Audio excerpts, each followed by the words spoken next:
Good morning, everyone.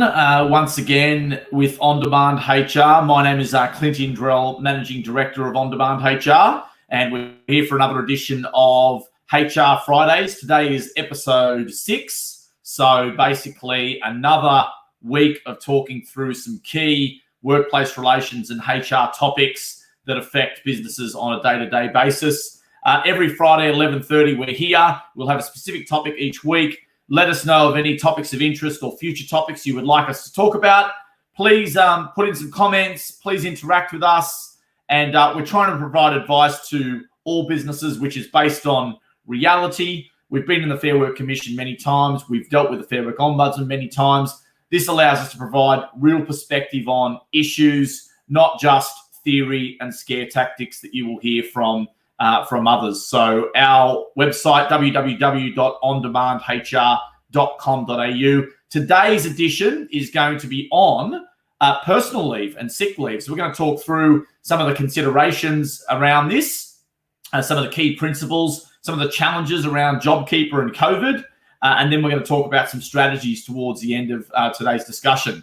So we'll start with some key principles. So first and foremost, personal leave is 10 days per year under the NES, and generally that's mirrored in the modern awards that you'll see, or the 122 modern awards, or however many it is that we have, obviously in our system, National System of Industrial Relations. It can be used for personal illness or caring for an immediate member of your family or household. So those are the two ways in which personal leave can be used.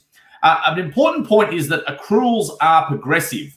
So there's still a number of businesses that think that accruals are based on anniversary dates. That system of accrual went out with the horse and cart. So that has not been the case for the best part of 10 years now. Accruals are progressive, and essentially you should be accruing personal leave almost exactly the same way as you're accruing annual leave, either week to week on your payroll, or obviously on a month-to-month basis, or something similar, but should be done on a regular basis. The one question I actually get from clients a lot is, do I need to put personal leave balances on pay slips? And we always advise them not to do that. You don't want to be advertising that people have personal leave necessarily or sick leave to take in that particular manner. There is a requirement to provide, obviously, to maintain a balance and to provide employees with an account of their annual leave balance from time to time. So those are the typical considerations around those things. Personal leave also typically accumulates during paid leave. So if a person's on annual leave, on personal leave, or on long service leave, they continue to accrue personal leave during those particular periods as well. And a final point on just one of the key principles to begin with is that evidence can actually be requested for all absences. So this is something that employers get wrong on a regular basis. They say, oh, well, I can't request a certificate because it hasn't been 2 days, or I can't request a certificate because it's not a Monday or a Friday or whatever it may be. What I would say to you is that you can request evidence for all absences, provided that your policy and your contractual arrangements are enabling you to do that. So if you start creating obligations which are less than the NES, then you may be required to follow those obligations. For example, if you only require a certificate after 2 days or more, then that would be the standard that you would follow. But what I would recommend to all clients is you always have the flexibility to revert back to requesting a certificate for any absence, at least as a fallback option. You may have something in your contractual arrangements, like if you really want to make it 2 days or more, that's fine, but then with a kind of an additional clause which says that can be requested at any other time that the company sees fit, or something along those lines. So that is certainly something that's important for businesses to know, because a lot of businesses get it wrong when it comes to this particular point. Got a question actually from Ritu. Thanks very much for firing your question. What if employees call to ask their personal leave balance? Do we have to advise? Look, really good question actually, Ritu. And look, I think there's an obligation to keep balances. I think there's an obligation to obviously keep annual leave balances and provide them on a regular basis, and to maintain sick leave balances. I think the question I'd be asking in response to that, and the best way to deal with a request for personal leave balance, is to ask why that request is being made. So I don't think I would just give a number to the person out of hand and say, well, yeah, this is your personal leave balance, and then surprise, surprise, a medical certificate comes in the following week. What I would do instead is actually be asking the employee, what is the reason that you're asking for this particular balance to be provided, and asking them to justify that. And if they've got a justifiable basis, then obviously provide them with the information. But yeah, look, there is certainly, from what we can see, there seems to be a different obligation on providing annual leave balances versus providing personal leave balances. We generally recommend not putting personal leave balances on payslips, as we mentioned earlier. But yeah, in terms of requests for balances or how much do I have left, ultimately, I think the best way to answer that question is with another question, because again, it goes to, well, what is the motivation around that? And again, it also goes to, well, if we believe that there is a premeditation to taking personal leave, that could be a basis for us to challenge personal leave that's taken. And we'll get into actually on the next slide a little bit about situations where a medical certificate can be challenged and when you might actually, not necessarily accept the doctor's word as gospel, so to speak. So we'll talk about that a little bit more. And thanks very much for your question, Ritu. I appreciate it. I haven't answered it directly, but it's certainly a difficult question to answer that one. I think the best way to attack that is to certainly put that back to an employee for a response.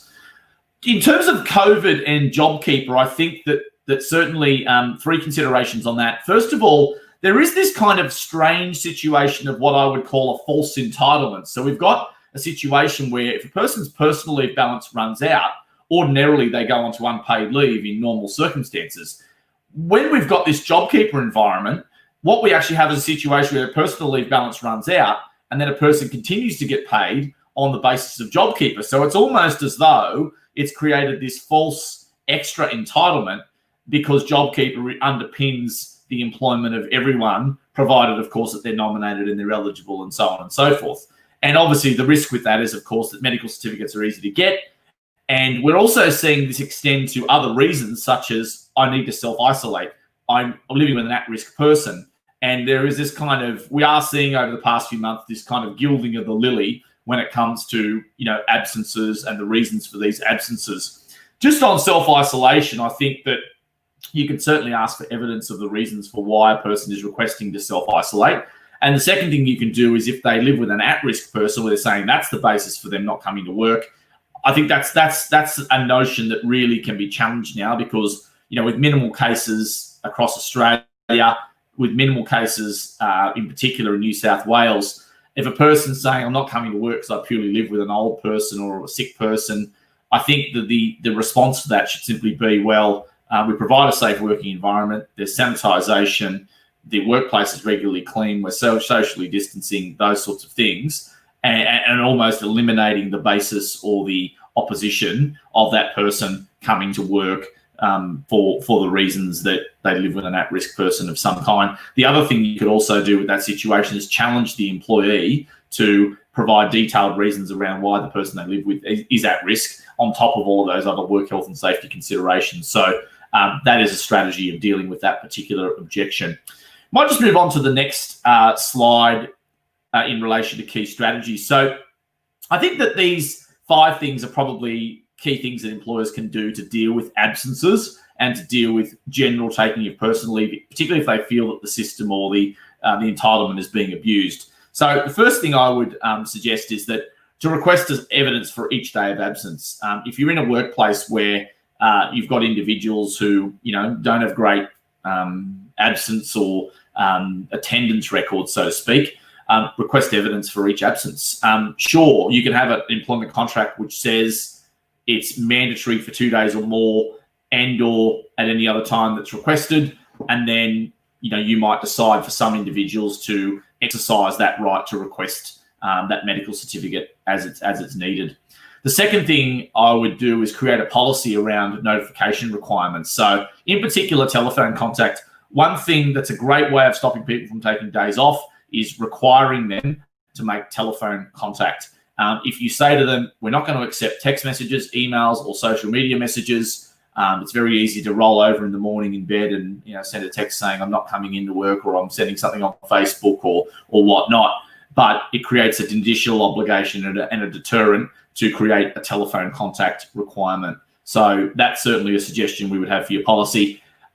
Contact prior to start time is another one. So making sure that any contact requirement is prior to the start time, and to take disciplinary action if the policy isn't followed. So whilst there are provisions in the Fair Work Act which prevent employers from taking adverse action against employees for exercising workplace rights, our view is that it is legitimate and reasonable to take actions when employees have not followed the proper notification requirements that are established by the company. Sure, that person has a right to sick leave or personal leave, but they don't have the right to simply ignore the policy altogether and to be absolved from any potential consequence of that. So that's the way we often suggest in dealing with those issues.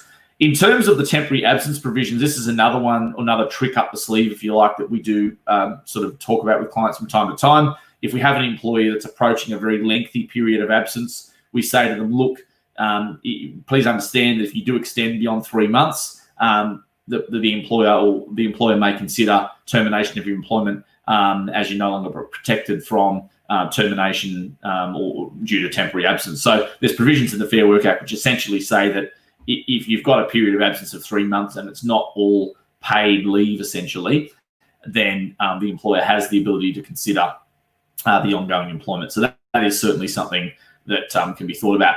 I'm just going to finish with a couple of minutes on rejecting medical certificates. So, medical certificates should be accepted most of the time, but are not necessarily gospel. And that's probably the hardest thing to accept sometimes. I think most employers think, well, I've got a medical certificate, I have to accept it. It's not actually, without actually thinking about the circumstances. And I've had a couple of situations in the past where this has actually played out. We had one employee who produced a medical certificate saying that she was off for 3 or 4 days, but then on social media was seen going on holidays, way out of town. And the employer correctly and rightly formed the view that, well, this sick leave or personal leave wasn't legitimate, that obviously the information that she's presented to her doctor, which has then been formalised in the way of a medical certificate, was not true and correct, and that we had sufficient information to disregard that medical certificate for the purposes of whether or not she should be entitled to personal leave.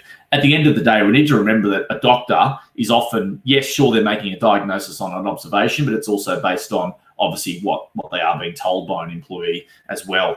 The second scenario we had was 1 year ago with another client where they had a situation where they had an employee again who provided a medical certificate, said that he basically couldn't come to work because he had to, he was unwell and these sorts of things. And there was, again, social media evidence that he'd been basically out at a nightclub till 4 o'clock in the morning the previous day before he was required to come to work. So again, we formed the view that that wasn't a legitimate absence, and that essentially the employee, the reasons that were given on the medical certificate were not valid, and on that basis it was rejected. So that was another scenario. And there's been many scenarios over the years where we've actually encouraged an employer to reject a medical certificate. Another one we see quite often is whether an employee provides a medical certificate during the notice period, so trying to avoid giving their employer notice by way of satisfying that with a medical certificate. That can be a challenging one. It just depends on the circumstances. And, I guess what we've got to look at is whether there's an intention to work the notice period or not, and whether there was a premeditation for that employee to end their employment on that particular date. So that's one we see that's, comes up from time to time on a regular basis. So that's a little bit about rejecting a medical certificate. So I guess the tail out of that, or the lesson out of that, is to, sure, medical certificates should be accepted most of the time, but don't think that a medical certificate trumps everything, including anything compelling that you might have that suggests that the absence is not legitimate. So at the end of the day, a doctor doesn't know if a person has been out at a nightclub at 4 o'clock the night before. They don't know if they've been on holidays instead of actually, unfit for work. So, whilst a doctor knows a lot of things, they don't necessarily know the full set of circumstances around an employee's absence, and they can only comment on what they've observed ultimately.